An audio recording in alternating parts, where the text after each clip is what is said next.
Usai tarik ulur selama kurang lebih 6 bulan, Elon Musk sah membeli si burung biru Twitter senilai 44 miliar dolar Amerika atau setara 668 triliun rupiah.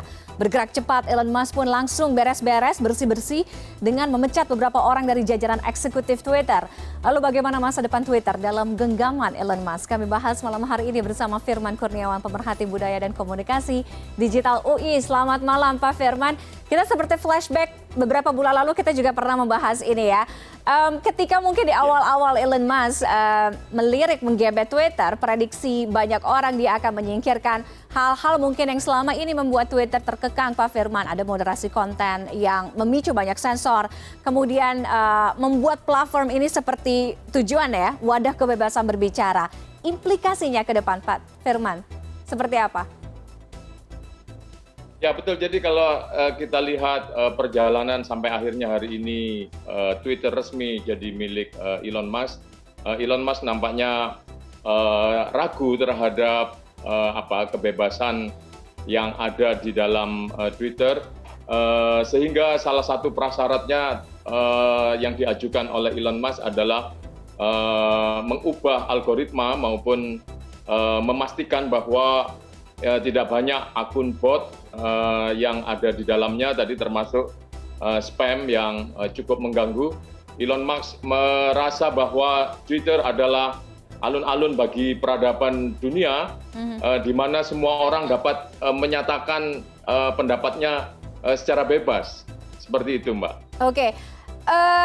Kebebasan berpendapat yang menjadi salah satu goals Elon Musk, ya kan? Kebijakan ini sebenarnya bisa bersinggungan, bisa bertabrakan dengan kebijakan negara-negara lain terkait dengan itu tadi, kebebasan berbicara di platform media sosial. Kalau di Eropa pastinya ada kebijakan digital yang melarang unggahan ujaran kebencian, hate speech, kemudian terorisme pastinya, pelecehan anak dan lain sebagainya. Kita pun Indonesia juga punya, ada undang-undang ITE di sana yang selama ini juga banyak memakan korban terkait dengan cuitan dan lain sebagainya.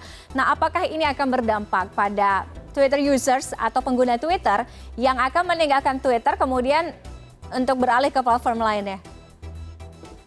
Ya betul, di setiap negara tentu ada policy terkait dengan apa yang disebut dengan kebebasan berekspresi, kebebasan berbicara. Jadi makna dari kebebasan berekspresi yang ingin dibangun oleh Elon Musk lewat Twitter itu mempunyai spektrum yang sangat luas, sehingga nanti ketika masuk di berbagai macam negara tentu ada prasyarat-prasyarat yang sebagian menerima, sebagian membiarkan, dan sebagian lagi menolaknya.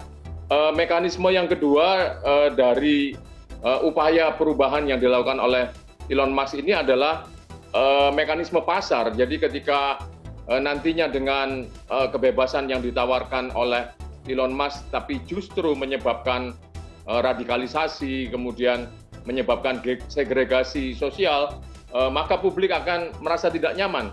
Kita lihat di platform yang berbeda ketika digunakan sebagai ajang perseteruan di masa kampanye gubernur maupun presiden di Indonesia, kemudian terjadi upaya eksodus besar-besaran dari platform tersebut. Para penggunanya merasa tidak nyaman. Nah, ini pula yang harus diperhitungkan oleh Elon Musk, bahwa sebetulnya kebebasan bukan merupakan hal yang utama sebetulnya diharapkan oleh para pengguna media sosial.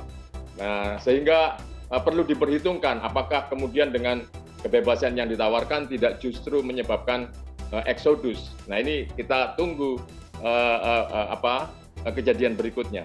Oke, sebagai tuan atau majikan baru dari Twitter, memang sosok Elon Musk ini ketika pertama kali melirik Twitter sudah banyak menimbulkan kontroversi, termasuk waktu itu ide dari Elon Musk kalau nanti suatu saat resmi untuk mengakuisisi Twitter akan mengedit unggahan terkait dengan fitur Twitter yang tentunya ini dikhawatirkan oleh beberapa pihak bisa saja menjadi potensi bahaya disinformasi. Kita tahu mungkin Pak Firman juga salah satu Twitter user ya. Twitter ciri khasnya adalah utas, kemudian short text atau teks pendek ya kan. Jadi kalau mengedit cuitan atau mengedit tweet bisa saja memungkinkan kita penggunanya untuk mengedit atau mengubah tulisan dan nanti bisa menyulitkan pelacakan informasi yang salah.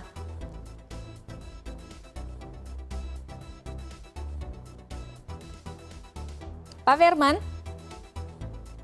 Ya, agak hilang di bagian yang baik, belakang. baik.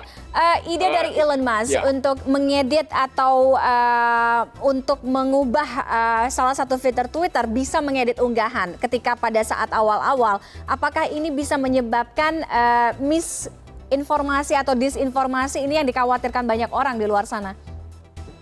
Ya betul, ini yang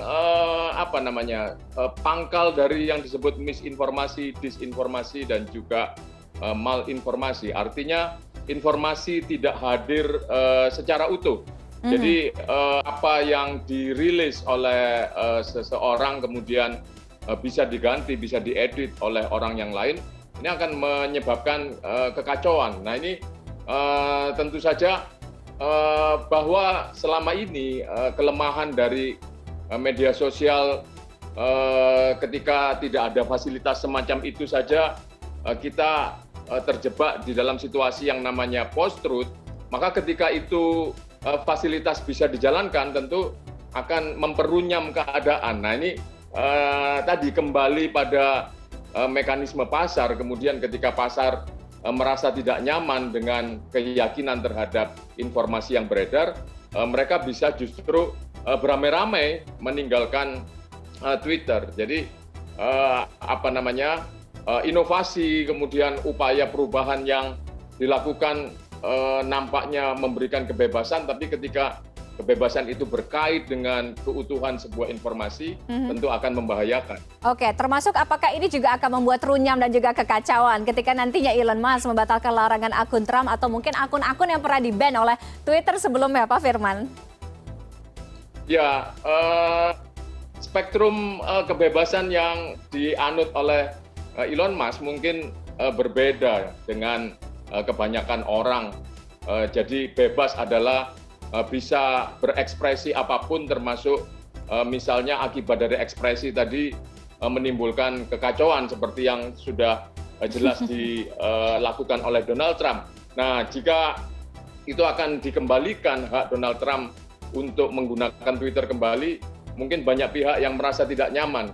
Tetapi ketika itu sebagai tes terhadap demokrasi atau memberikan kebebasan kepada setiap orang, yang namanya tes tentu ada tes yang berhasil dan ada tes yang gagal. Kita lihat hasilnya seperti apa, dan sebagai pengusaha tentu Donald Trump akan melihat ini lebih menguntungkan atau tidak menguntungkan.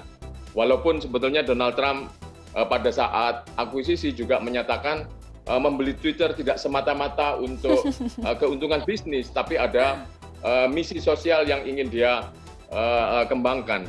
Oke, kita akan tunggu langkah atau mungkin kejutan lain yang dibuat oleh Elon Musk setelah ini.